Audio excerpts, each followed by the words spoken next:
Donc Build2Map offre une fonction qui permet de générer automatiquement un mur extérieur depuis les pièces existantes. Donc le mur extérieur qui va être généré va créer une entité au niveau de la base de données du bâtiment qui va se comporter comme une pièce. Donc le mur extérieur sera une pièce à part entière.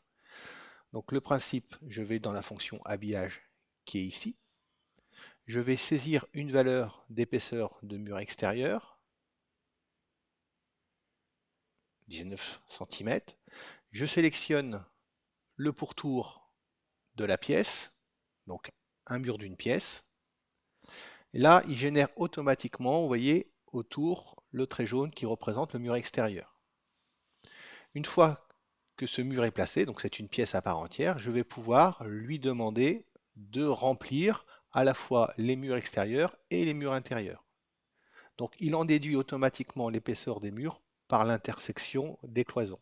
Donc ici on voit en gris la représentation graphique de ce mur extérieur.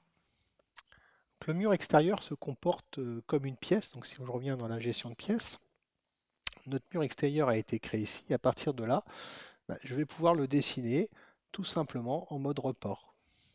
Et là, je vais utiliser une astuce qui consiste à suivre les murs intérieurs déjà existants. Donc je vais dans Dessin pièce.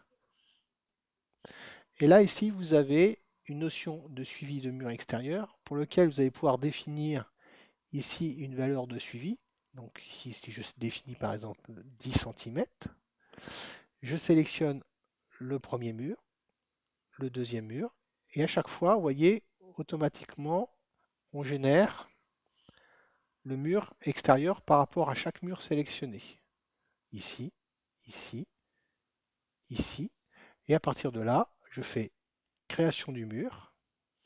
Et ici, vous voyez, fermeture du mur. Je valide.